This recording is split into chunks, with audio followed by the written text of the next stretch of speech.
As 2026 approaches, imagine standing at a crossroads inside yourself, between the comfort of old, worn-out habits and the vast, untapped potential of true growth. This video is a powerful invitation to examine the chains we've unknowingly wrapped around our minds and hearts.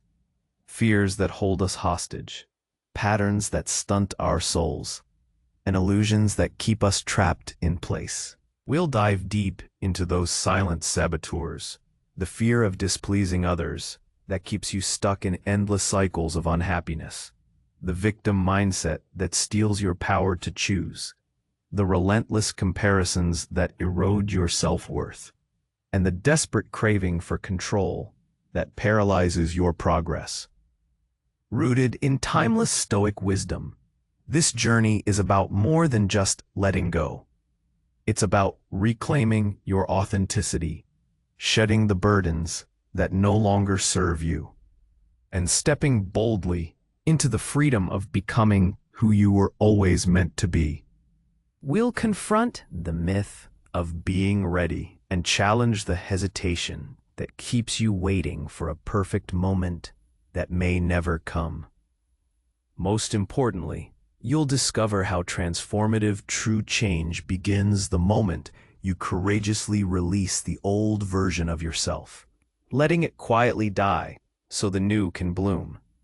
This is not just a video, it's a reflection, a call to action, and a companion for anyone ready to break free from what's holding them back and to craft a future defined by growth, resilience, and inner peace. By the end, you won't just understand what habits you need to abandon, but you'll feel compelled, even inspired, to make those changes now, so 2026 can be the year you truly evolve. 12 habits to let go for true growth in 2026. 1. The fear of displeasing others. The victim mentality trap. Constant comparison with others. 4. The need for total control.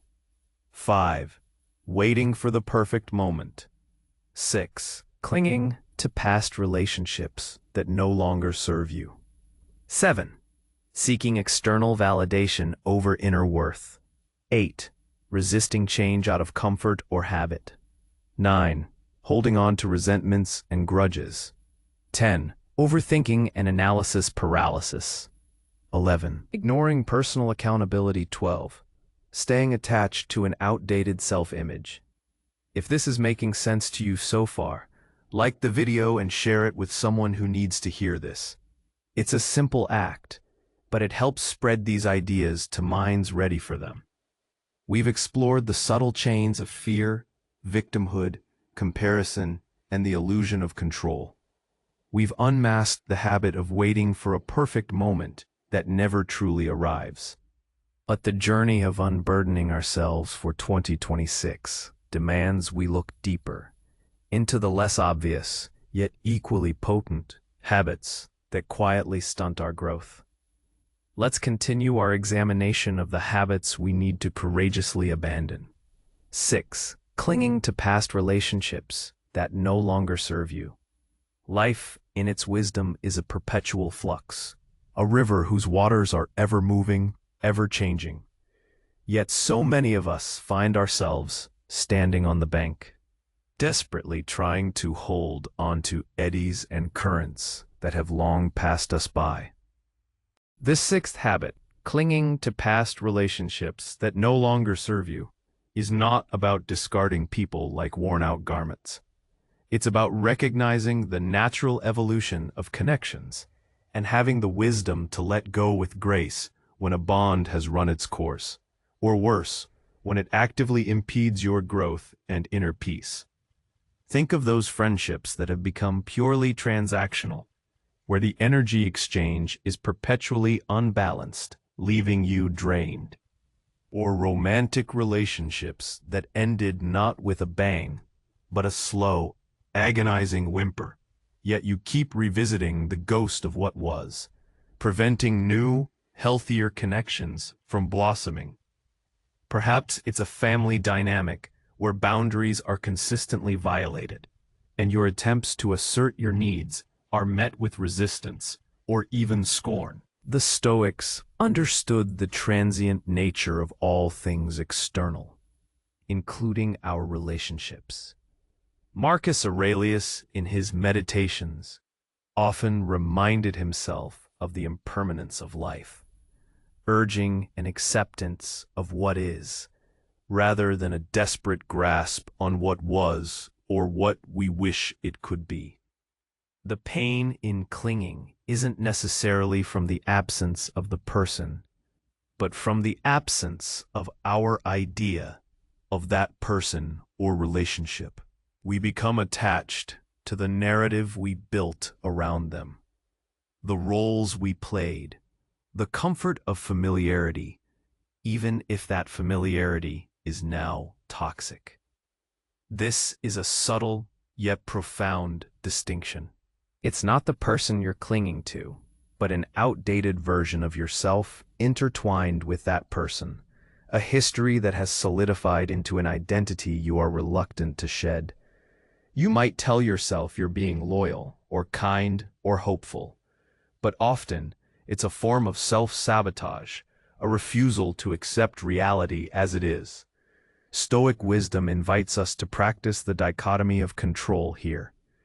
We can control our actions, our responses, our boundaries, and our intentions. We cannot control how others behave, whether they choose to stay in our lives, or if a relationship will endure. To cling is to wrestle with the uncontrollable, a futile exercise that saps our strength. Instead, we are called to practice amor fati, a love of fate, even in the realm of human connections. This doesn't mean passively accepting abuse or disrespect. It means acknowledging the reality of a relationship's end or transformation, accepting the sorrow that may come with it, and choosing to orient yourself towards growth. Letting go is not an act of callousness. It is an act of self-preservation and profound wisdom. It's making space for new, more aligned connections to enter your life. It's honoring the person you are becoming by releasing the version of yourself tethered to a past that no longer serves your present or future. For 2026, ask yourself, which relationships, be they friendships, romantic entanglements, or even professional associations, are holding me back by demanding energy I no longer have, or by reinforcing patterns that stunt my growth? Where can I practice the quiet strength of acceptance and the courage of kind release? 7. Seeking external validation over inner worth. In an age saturated with likes, shares, comments, and follower counts, the siren song of external validation has never been louder. This seventh habit, seeking external validation over inner worth, is perhaps the most insidious, for it silently undermines the very foundation of self, your inherent value. We are constantly barraged by messages that tell us our worth is tied to how many people approve of us, how popular we are, how much recognition we receive, or how closely we align with society's ever-shifting ideals of success and beauty. The problem with building your self-worth on the shifting sands of external opinion is that it leaves you perpetually vulnerable, like a ship without an anchor. You are tossed about by every gust of praise or criticism. A compliment can inflate your ego, making you feel momentarily powerful. But a slight or a dismissive comment can send you plummeting into self-doubt. You become a chameleon, constantly adapting your opinions, behaviors, and even your true self to fit what you perceive others want from you. This is not authenticity. It is a performance.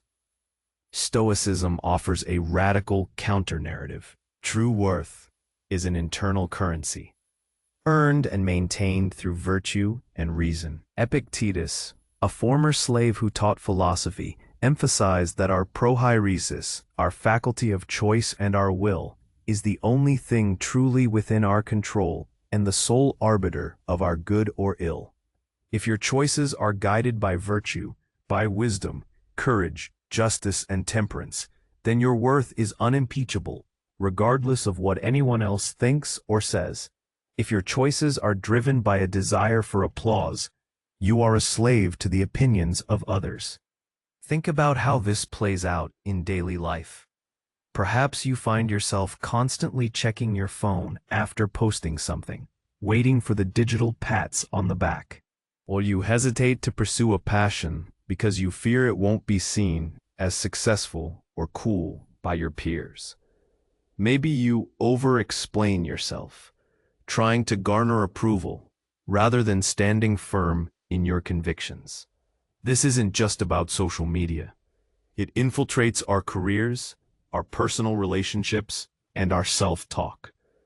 We seek validation from parents, partners, bosses, even strangers, desperately hoping someone else will confirm our existence and value. The Stoic antidote is to cultivate an inner fortress of self-sufficiency. This doesn't mean becoming aloof or uncaring about others. It means understanding that their opinions, good or bad, are externals. They are not you. Your character, your integrity, your efforts, these are within your control and are the only things that truly define your worth. Marcus Aurelius frequently reminded himself to act with reason and virtue, irrespective of the outcome or the judgment of others. He knew that the only audience that truly mattered for his soul was his own conscience. For 2026, commit to a radical act of self-liberation. Detach your sense of worth from the whims of others. Begin by consciously recognizing when you're seeking validation.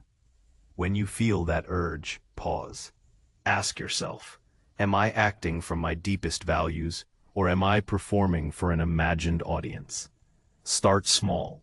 Make a choice solely because it aligns with your truth, without announcing it or seeking affirmation. The quiet confidence that blooms from this internal alignment is far more robust and fulfilling than any fleeting external praise. Your worth is inherent. It doesn't need external confirmation to exist. 8. Resisting change out of comfort or habit. The only constant in life is change. This ancient wisdom, attributed to Heraclitus, is echoed throughout Stoic philosophy. Yet, despite knowing this truth intellectually, our human tendency is often to resist change with all our might, especially when it threatens our comfort zones or long-established habits. This eighth habit, resisting change out of comfort or habit, is a silent saboteur because it prevents the very growth we claim to desire. We become prisoners of the familiar, even when the familiar is clearly suboptimal, stagnating, or even detrimental.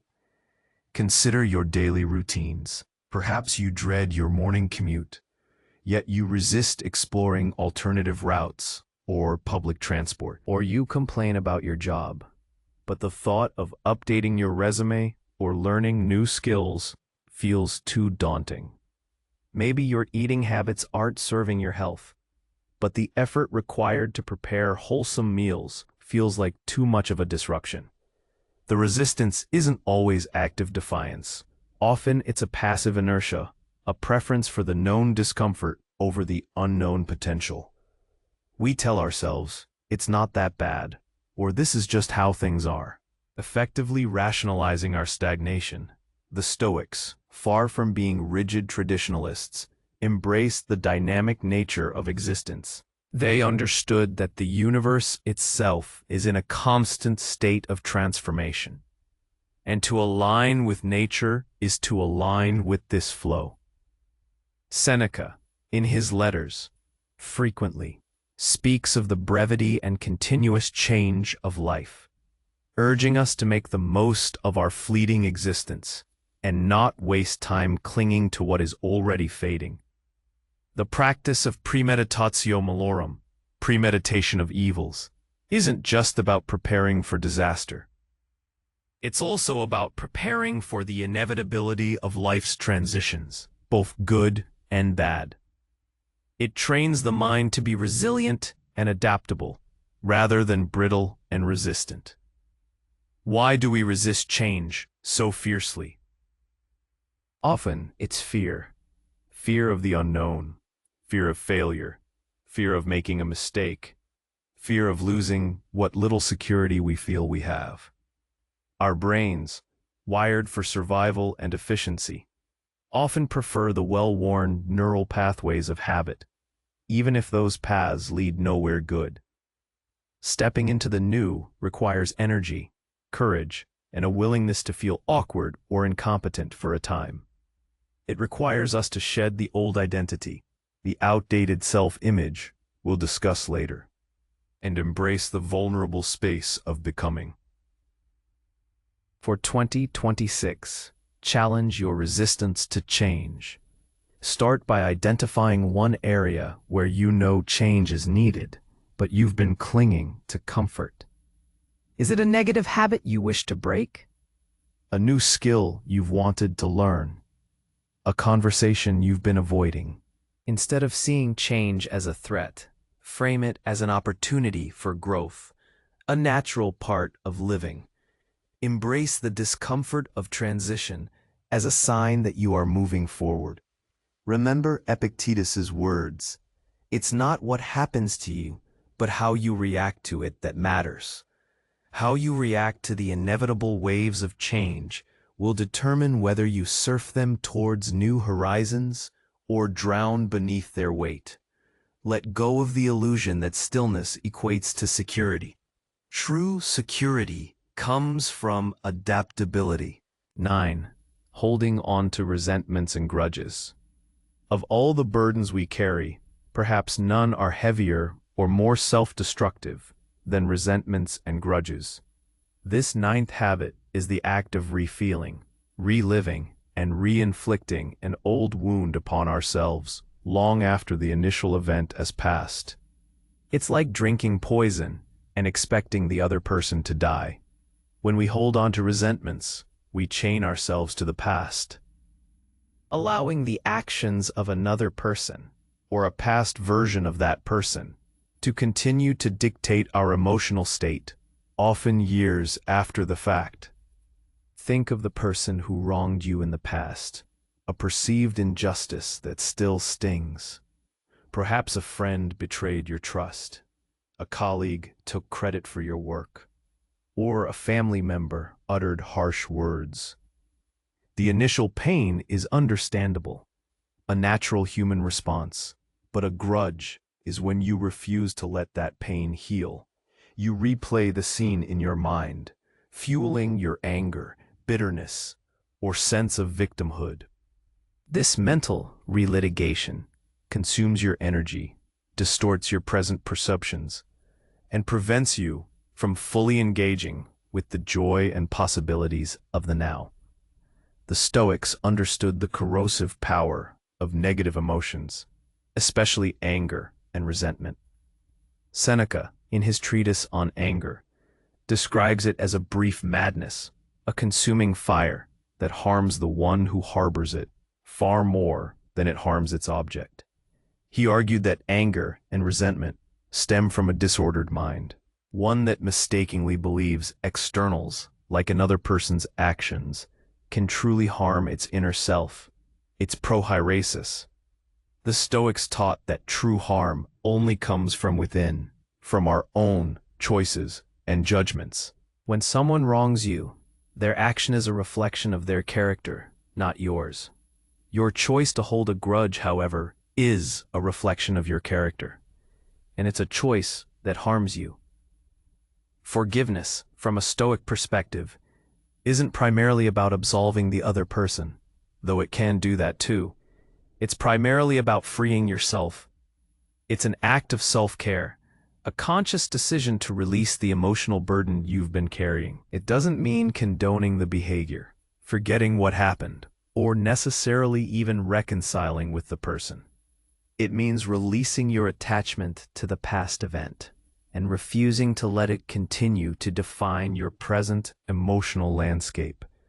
It's acknowledging that while you may not control what happened, you absolutely control how long you let it affect you.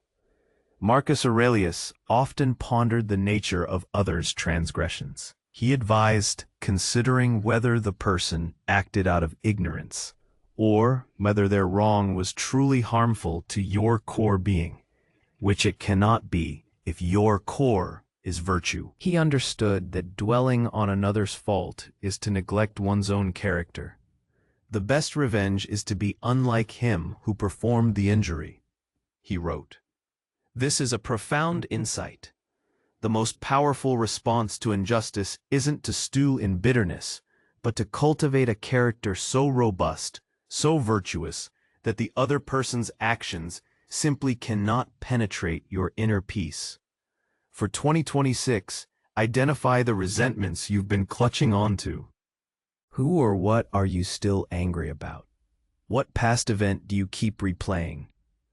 Make a conscious decision to release these chains. This may take time and effort, but it begins with that firm resolve. Practice seeing the transgressor with a detached, almost pitying, understanding of their own misguided prohairesis. Remind yourself that carrying a grudge only harms you. True freedom isn't the absence of wrongdoers. It's the absence of their power over your inner world. Forgiveness is not a weakness. It is a profound act of stoic strength and self-liberation. 10. Overthinking and analysis paralysis. We live in an age of abundant information, where every decision, from buying a coffee maker to changing careers, can be subjected to endless research, comparison, and deliberation. While thoughtful consideration is a virtue, the 10th habit we must shed is its distorted cousin, overthinking and analysis paralysis.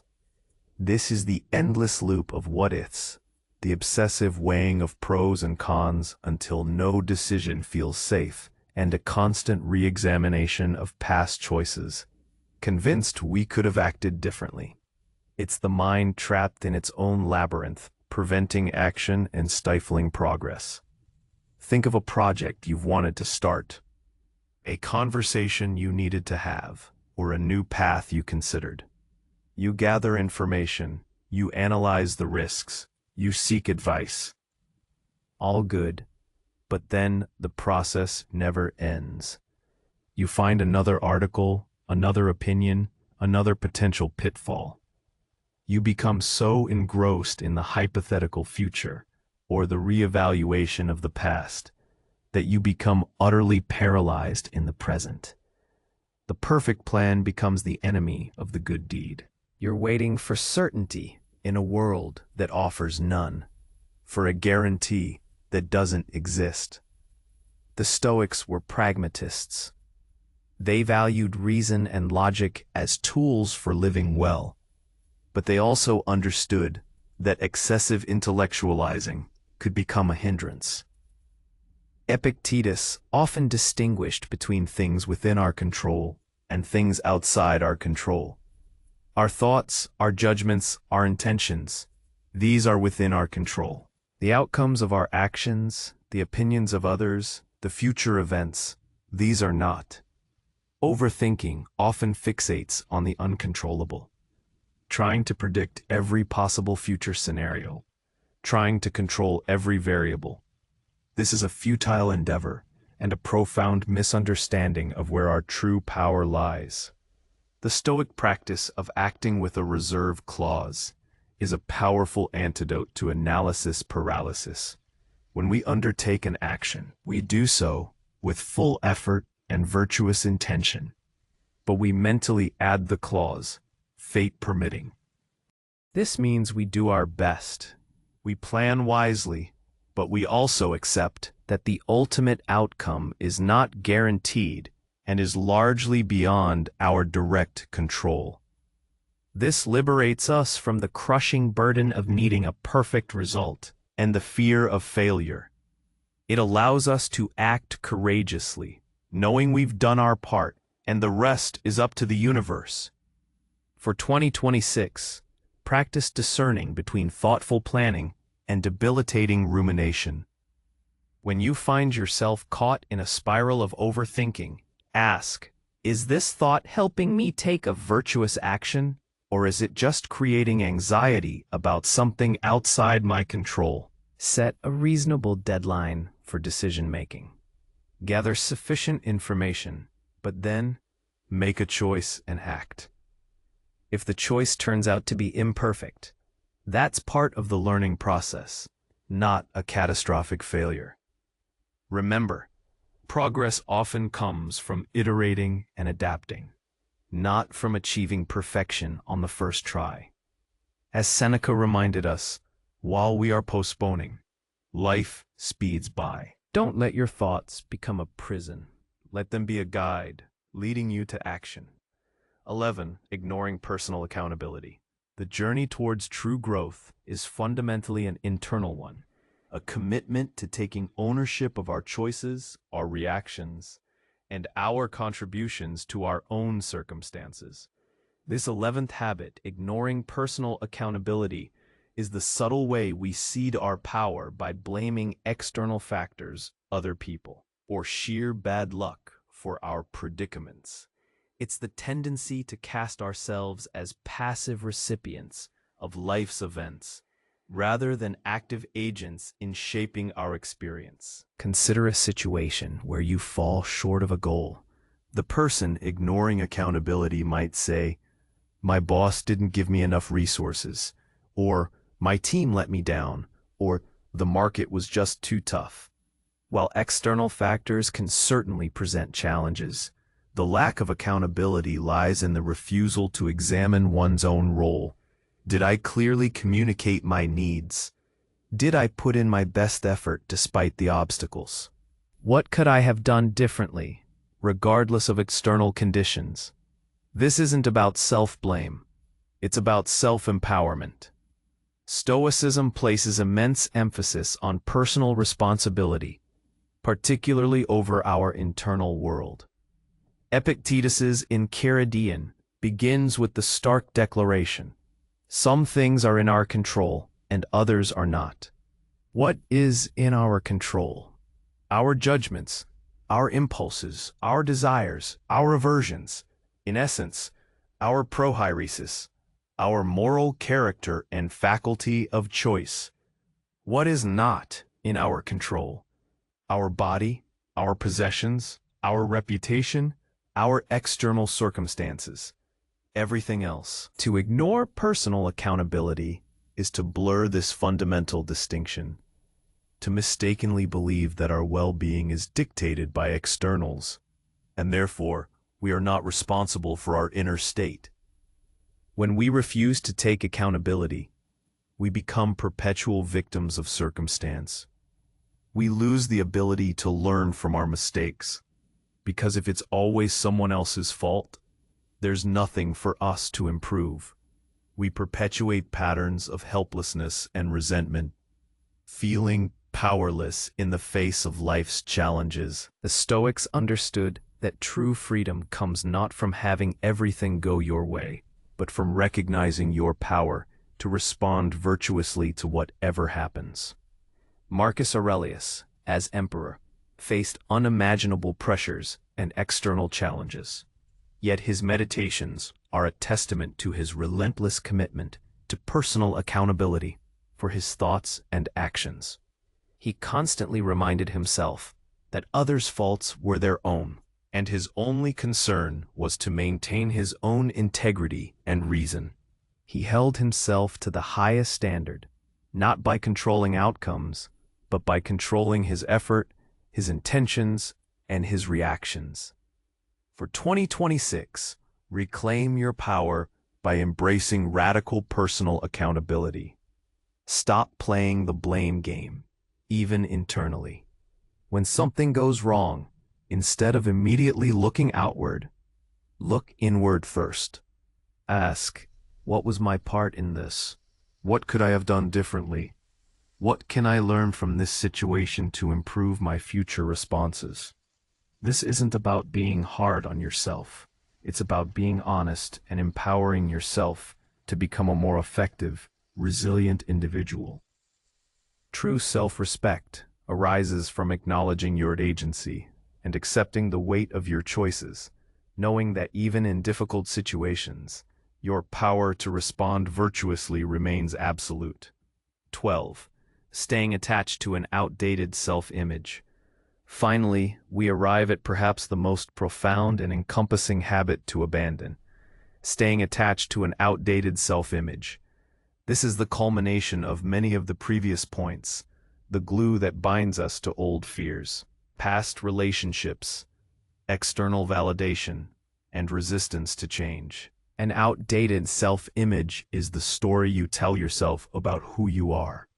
A story often crafted in the past, based on past experiences, past failures, past successes, or past labels placed upon you by others. It's the belief that you are fixed, immutable, incapable of transforming into someone new, someone bolder, someone more aligned with your highest potential. Perhaps you identify as the shy one, the unlucky one, the procrastinator, the one who always messes things up, or even the successful one who can't afford to fail. These labels, while seemingly innocuous, become self-fulfilling prophecies. They define your boundaries, limit your aspirations, and dictate your reactions. They prevent you from seeing the vast, untapped potential within you, the ever-evolving nature of your being. You might instinctively shrink from opportunities that contradict this self-image, or resist challenges that require you to step beyond its confines, because to do so feels like a betrayal of who you think you are.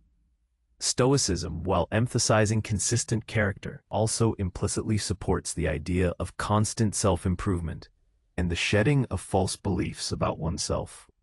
The Stoic goal is to live in accordance with nature, and nature is characterized by growth, change, and adaptation.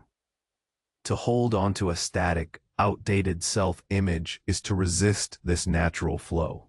It's to declare that your past defines your future, rather than seeing your past as merely a foundation from which to launch new and improved versions of yourself. The Stoics believed in the continuous refinement of one's prohairesis, constantly striving for wisdom and virtue, which inherently means letting go of less virtuous, less wise ways of being. Think of the person who finally sheds the label of victim and embraces accountability, transforming into a resilient agent of change. Or the one who stops seeking external validation and discovers a deep well of inner worth, becoming genuinely authentic. These transformations are impossible without first allowing the old self-image to die. It's not a physical death, but a psychological one, a letting go of the comfortable, though limiting, narrative you've clung to. This can be frightening, because it means stepping into the unknown, into a space where you don't yet have a fully formed identity. But this vulnerability is precisely where growth occurs. For 2026, commit to a powerful act of self-reinvention. Identify the labels you've worn, perhaps unconsciously, for too long. What stories do you tell yourself about who you are that are no longer serving you? What limitations have you accepted as inherent truths about yourself? Recognize that these are constructs, not immutable facts. You are not your past failures, nor are you your past successes. You are an ever-evolving consciousness, capable of profound transformation. The courageous act is to consciously choose to let that outdated self-image dissolve. Imagine it as an old garment that no longer fits, no longer suits the person you are becoming. Lay it down with gratitude for the lessons it taught you, but with firm resolve to move forward unburdened. Embrace the fluid nature of your identity. Ask yourself daily, who am I becoming today? What virtues can I embody now? This is not about becoming someone you're not. It's about becoming more fully, more authentically who you were always meant to be, free from the constraints of a past self. We stand now on the precipice of 2026, armed not with resolutions forged in fleeting inspiration, but with a profound understanding of the burdens we carry and the habits that hold us back. This journey has not been about adding new rules or obligations, but about the liberating act of subtraction, shedding the unnecessary, releasing the detrimental, and making space for authentic growth. The Stoics knew that true freedom isn't found in having everything you desire, but in desiring what is virtuous and within your control. It's not in avoiding discomfort, but in finding strength amidst it. It's not in clinging to the past, but in embracing the present with wisdom and courage, ready for whatever the future may bring. As Epictetus wisely taught, it is not events that disturb people, but their view of them. What views are you holding on to that disturb your peace and stunt your growth? What old, worn-out habits are dictating your internal landscape, preventing you from seeing the vast potential that lies within you right now? The time for waiting for the perfect moment is over, for the perfect moment is always now. The time for letting others define your worth is done, for your worth is an internal truth. The time for clinging to what was is past, for life's river flows ever forward. For 2026, resolve not to merely change a few things, but to evolve, to undergo a metamorphosis of the self, to let the old version of you, the one burdened by fear, comparison, resentment, and a static self-image, quietly die, and in its place, allow the truly authentic, resilient, and virtuous you to bloom. This is not just a year.